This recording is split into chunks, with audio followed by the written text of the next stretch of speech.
안녕하세요. 꿈을 이루는 부동산 꿈부입니다. 오늘은 2022년 이민년 검은 호랑이 해 바뀌는 부동산 제도에 대해서 알아볼까 합니다.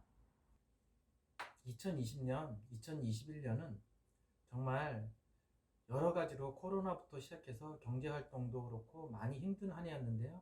부동산 관련해서도 많은 변화가 있었습니다. 2022년도 부동산 관련해서는 많은 규제와 바뀌는 점이 많기 때문에 체크를 많이 해봐야 할 듯 합니다. 먼저 2022년에는 차주별 DSR이 조기 실행 적용됩니다. 또한 고가 겸용주택 양도소득세 계산 방법이 개정이 되고요. 상속세 관련 개정 사항도 있습니다. 빈집 실태조사가 의무화가 되고요.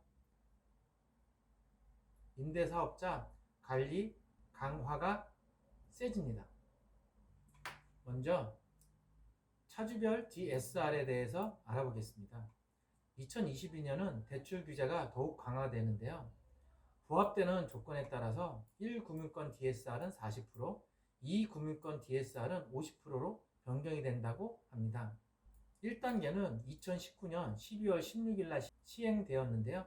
투기 과열지구에 부업 초과 주택의 보유 중 대출을 받을 때 적용을 했었고요.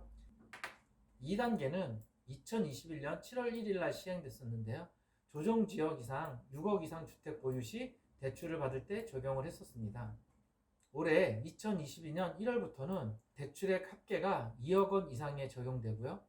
2022년 7월에는 4단계가 시행되는데요. 대출액 합계 1억 원 이상이 적용된다고 합니다.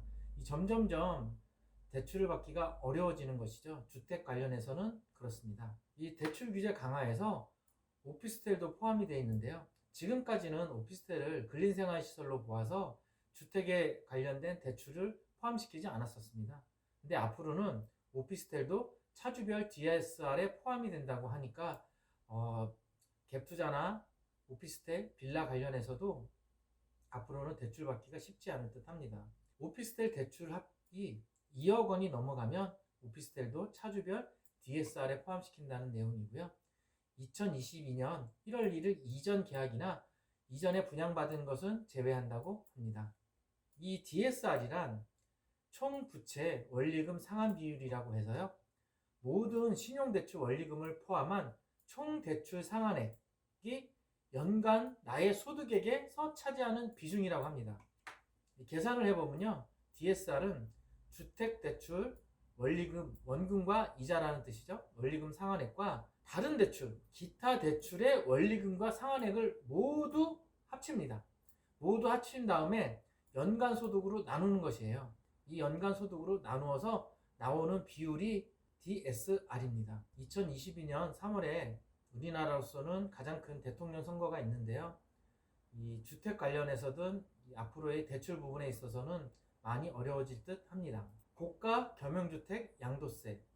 이 고가 겸용주택 양도세 부분이 2021년 8월에 12억까지로 개정이 됐죠. 올해부터는 양도 차익을 계산할 때 실질 거래가액 9억에서 12억으로 바뀌었습니다. 초과하는 겸용주택의 경우, 겸용주택이라고 함은 상가와 주택이 합쳐져 있는 것을 나타냅니다.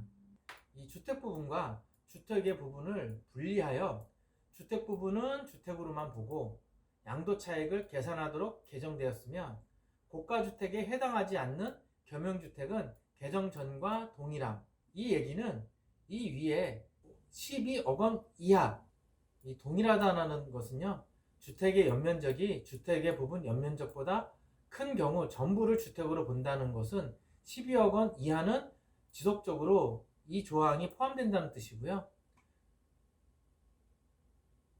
12억을 초과하는 겸용주택의 경우에는 개정 후에는 주택은 주택 부분만 주택으로 보고 상가는 상가 부분을 별도로 양도소득세를 부과한다는 뜻입니다. 이 부분이 왜 신경을 많이 쓰였냐면 주택이 주택의 부분보다 50% 이상 많을 때는 전부를 주택으로 보게 되면 장기보유 특별공제를 80%까지 받을 수 있기 때문에 양도소득세 부분에서 많은 차이가 나기 때문에 이런 부분이 중요하다고 하겠습니다. 이 상속세 관련도 올해 바뀌는 개정 부분이 있는데요. 동거주택 상속공제의 적용을 확대했습니다. 현재 피상속인과 상속인이 10년 이상 계속해서 하나의 주택에서 동거한 경우 상속주택가의 전부, 물론 6억 원이 한도입니다. 공제받을 수 있었습니다. 이 상속인의 범위는 직계비속으로만 규정했는데, 이 직계비속이라는 것은 부모님의 입장에서 봤을 때는 비속은 자녀들입니다. 앞으로 이 직계비속의 사망 등으로, 자녀의 사망 등으로 대습상속을 받게 된 직계비속의 배우자가 있을 시에는 배우자도 공제가 가능한 것으로 바뀌었습니다. 이 상속세도 연부 연납의 기간을 연장했습니다. 이 기존 연부 연납 기간을 5년에서 10년까지로 연장했습니다. 물론 일반 상속 재산이었을 때의 경우입니다. 법인이나 아니면 기타 회사를 물려받는 사항은 좀 달라질 수 있다는 뜻입니다. 이 빈집 실태조사의 의무화에 들어갔는데요. 2022년 1월부터 지자체장이 5년마다 의무적으로 도시지역의 빈집 실태조사를 해야 하고, 미해한 빈집에 대한 안전조치 불이행 시 빈집 소유자에게 이행강제금을 부과할 수 있도록 개정이 되었습니다. 이 이행강제금은 1년에 2회까지 건축물 시가표준액의 50% 이하 범위에서 부과할 수 있습니다. 이 50% 이하라는 얘기는 건물 시가액이 6억일 때 3억 이하로 부과할 수 있다는 뜻이죠. 실제적으로 얼마가 부과될지는 모르겠지만 집을 비워놓고 재개발이나 재건축이 있을 시에 이런 기간에 대한 부분이 또 문제가 될 수는 있겠지만 앞으로 신경 써야 될 부분 중에 하나일 듯 합니다. 지자체장이 공익을 목적으로, 여기서 이제 공익이라는 부분이 중요하겠죠. 빈집 정비 사업을 시행하는 경우 해당 시행구역 내에 있는 빈집을 수용 또는 사용할 수 있는 근거를 마련해서 주택의 효율적 이용과 활용이 가능해집니다. 지자체에서 진행하거나 서울시 국토교통부에서 진행하는 재개발이나 재건축에 있을 때 이 빈집에 대한 부분에 대해서 정부에서 좀 더 시간도 단축하고 효율적으로 이용 활용할 수 있도록 하기 위한 방안인 것 같습니다. 주택임대사업자의 관리 강화, 이 임대보증금의 보증제도를 개선했고요. 효과적인 임차인 보호를 위해서 보증보험에 가입하지 않은 임대사업자를 지자체장이 직권으로 등록 말소할 수 있게 됩니다. 이 보증보험 미가입 사업자는 임대보증금의 10% 이하의 과태료를 낸다고 합니다. 최고가 3천만 원 한도인데요. 주택임대사업자가 임대보증금이 5억 원이었을 때 최고 과태료는 3천만 원까지 맞을 수가 있는 거고, 전세가액이 2억이다. 그러면 2천만 원 이하의 과태료를 맞을 수 있다는 뜻입니다. 특히나 주택임대사업자인 경우이신 분들은 보증보험에 꼭 가입을 해야 되는데요. 임대인이 75%, 임차인이 25%의 부담을 가집니다. 이번에 특히나 외국인이 주택임대사업자로 등록할 때 체류 자격이나 기간을 등록하도록 하고, 임대업이 가능하지 않은 유학이나 단기, 비자 소유자는 사업자 등록을 불허할 방침이라고 합니다. 이 실제적으로 우리나라에서 외국인들이 많은 주택이나 토지를 거래하고 보유한 게 많은데요. 우리나라 대한민국에서는 외국인에 대한 이 임대사업자의 관리나 이런 부분이 좀 많이 미흡한 듯 합니다.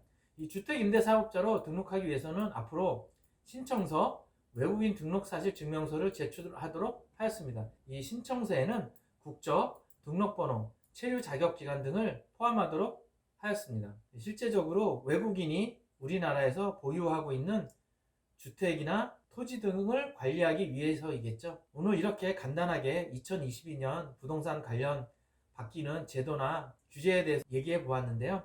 간단하긴 하지만 관심 있는 분들은 좀 더 세세하게 알아보시길 바라겠습니다. 감사합니다. 다음에 또 뵙겠습니다.